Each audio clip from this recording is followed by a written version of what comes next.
सभी को नमस्कार। आज 29 अगस्त को हॉकी विज़र्ड ध्यानचंद जी की स्मृति में हम नेशनल स्पोर्ट्स डे का आयोजन कर रहे हैं। इसकी सभी को बहुत बहुत शुभकामनाएं। स्वस्थ मस्तिष्क स्वस्थ शरीर में निवास करता है, ऐसी कहावतें हम बाल्यावस्था से सुनते आए हैं। जैसे जैसे बड़े होते गए, इस कहावत की प्रासंगिकता जीवन शैली में मूर्त रूप लेती चली गई। स्वास्थ्य अच्छा तो मन में शांति, स्वास्थ्य अच्छा तो सोच अच्छी, स्वास्थ्य अच्छा तो रूप अच्छा।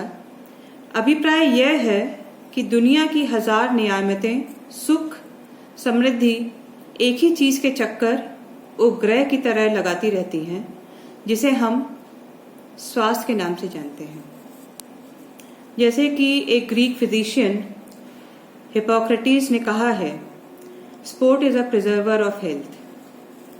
पहला सुख निरोगी काया जैसी बातें हमारे बीच एक जमाने से हवा की मानिंद तैरती रहती हैं, जिसे बालकाल में तो नहीं, किंतु जब से आंखों का दृश्य ज्ञान का रूप लेना शुरू किया, तब से यह ब्रह्म ज्ञान भी जीवन में उतरने के लिए तैयार दिखने लगा। हमारी आंखों ने यह मंजर भी देखा है कि अकूत संपत्ति के स्वामी होने के बावजूद भी तिल तिल करके लोग मरते हैं और परिवार रेजा रेजा कर बिखर जाता है। और इस सब का मुख्य कारण ज्यादातर अस्वस्थता ही पाई जाती है। जब यह सर्वविदित है कि सुख का मूल स्वास्थ्य है, तो यह प्रश्न आवश्यक होता है कि अच्छा स्वास्थ्य कैसे प्राप्त करें।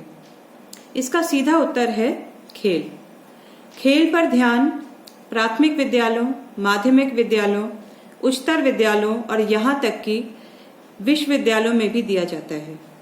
हमारे केंद्रीय विद्यालयों में बच्चों के सेहत और सर्वांगीण विकास हेतु खेल पर नियमित रूप से निगरानी रखी जाती है।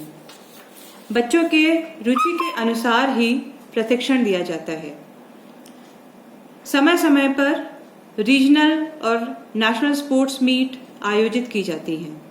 इन सबके पीछे शारीरिक स्वास्थ्य के साथ साथ मानसिक तथा सामाजिक स्वास्थ्य भी प्रभावित होते हैं। जब बच्चे रीजनल या नेशनल स्पोर्ट्स मीट में अन्य विद्यार्थियों के साथ 2-4 दिन प्रवास करते हैं, तो यह उनके लिए समाज और सामाजिक ढांचे को समझने में एक अत्यधिक उपयोगी होता है।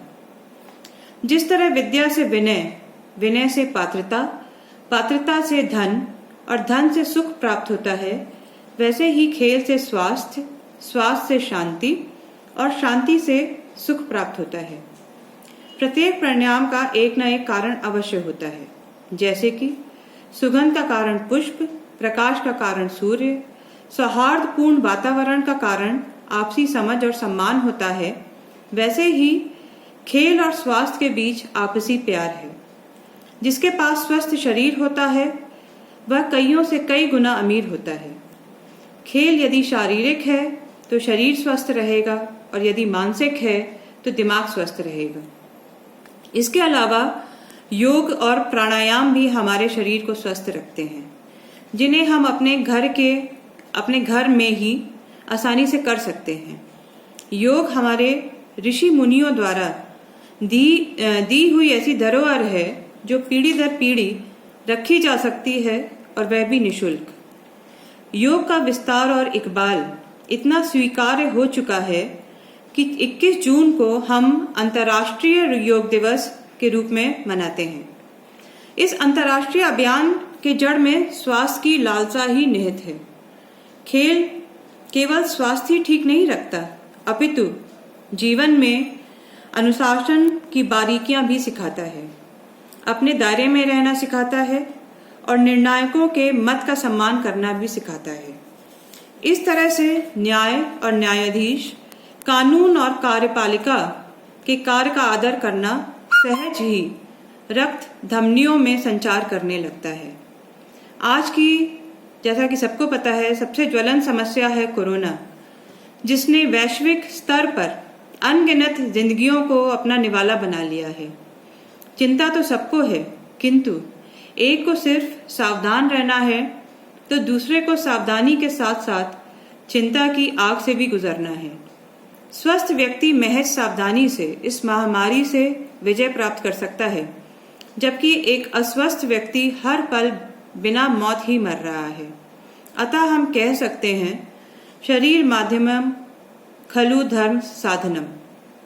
तो आइए आज हम सब मिलकर ये प्रण लें कि हम खेल को अपने जीवन का एक अभिन्न अंग बनाएंगे और प्रतिदिन कम से कम 30 मिनट का व्यायाम अपनी दिनचर्या में जरूर शामिल करेंगे।